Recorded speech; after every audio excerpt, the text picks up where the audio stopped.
Where is he? Ring the bell again, Horace, come on.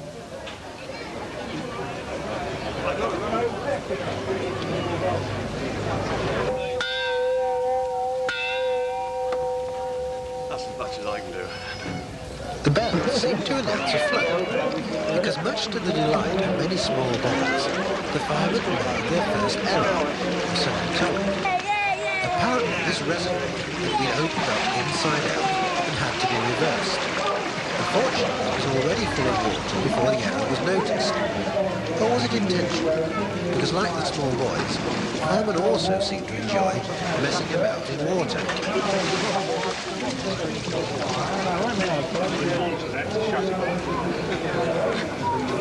As the commemorative service continued in the background, so intensive discussion took place about hoses and water supplies in order to perhaps prevent a further flow.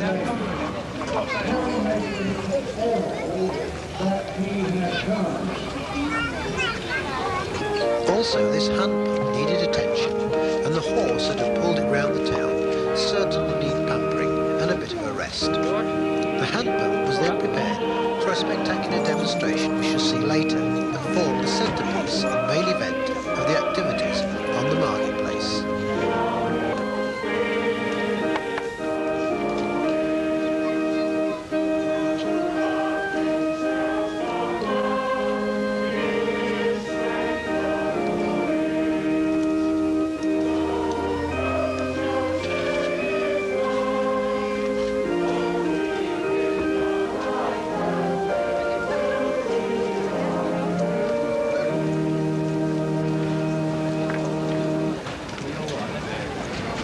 God are under the protection of his power until salvation comes.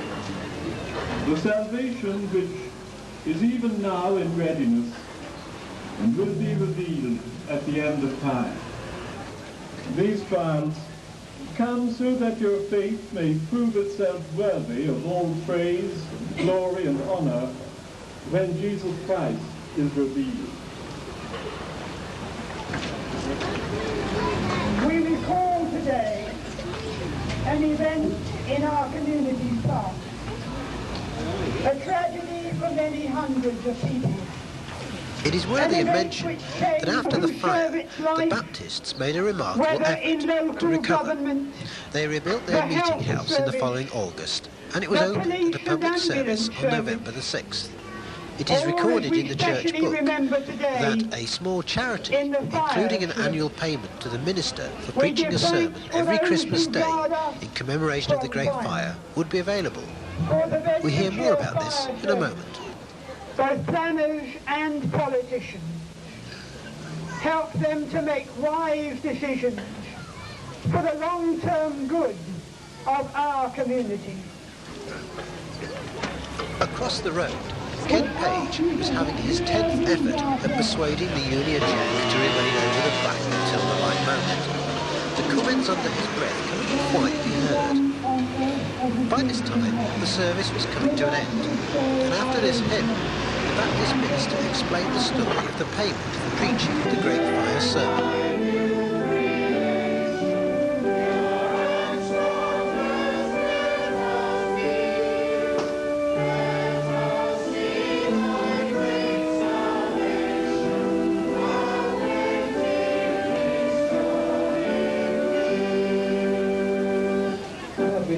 To say something this afternoon as the local Baptist minister, because one of the buildings destroyed in the Great Fire was the small Baptist chapel, and the minister of the chapel then preached a very powerful sermon sometime subsequent to that, and it has been suggested that each year I should preach in my own church a sermon on the Great Fire, and a bequest has been left that a small privilege will be paid to me every time I speak on the Great Fire.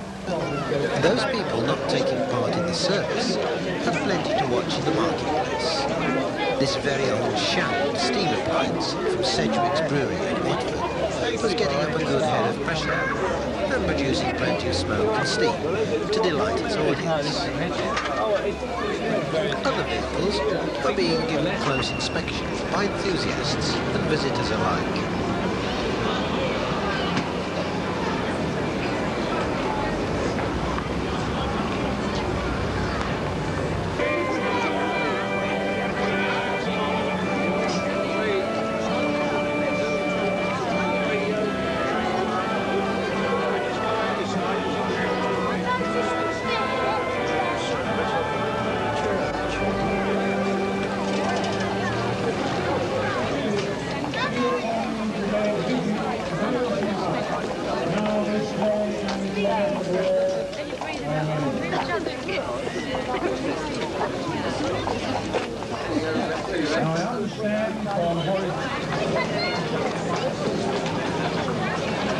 Once the service was over, the highlight of the day was the significant event of unveiling the plaque, assuming the Union Jack was still in place. The crowds moved across the road, and Horace Dilly prepared to make the opening speech and introduce the bearers who would shortly carry out the unveiling task.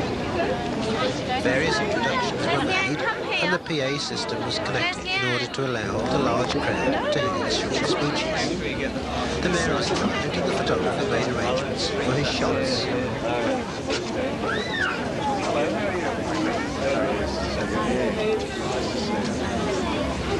Ken Page even popped up to whisper to Horace Dilly that the flag was fixed with superglue and would need a good turn.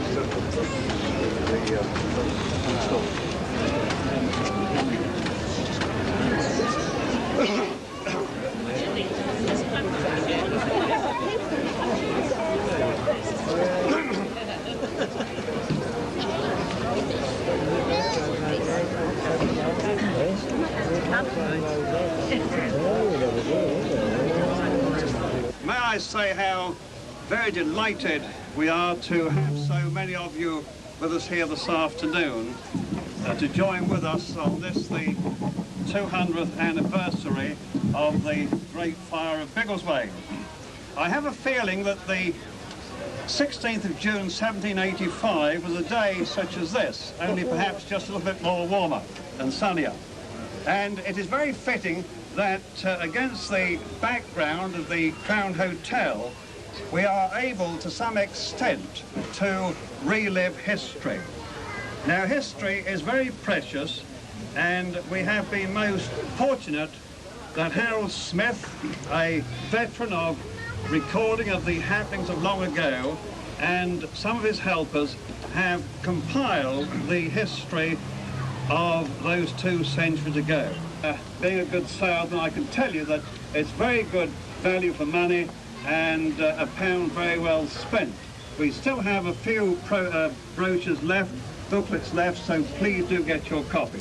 Now, I could spend quite a lot of time in singing the praises of all those who have today put in such hard work, time and expertise in the production of today's events. To the clergymen of the town who have arranged the service here this afternoon, to all those who have put on the various exhibitions, I'm sure you'll agree that they have done a grand job, to the police, the local authority, the Biggleswade Town Council and the press, and also our refreshment caravan. And certainly not least, the excellent work which has been put in by Ken Page, he's here somewhere hopefully, or perhaps he's gone, and the other devoted members of the Biggleswade Historical Society. Now, it is with tremendous pleasure that we have here with us this afternoon the Town Mayor of Biggleswade, Councillor Mrs. Patricia Rouse. We are really delighted to have you here with us this afternoon. Now, to commemorate the occasion, Messrs. Green King have very kindly presented a plaque which will be a permanent reminder of the events of today. I'm now going to ask the Town Mayor, she will now kindly perform the unveiling ceremony of the plaque.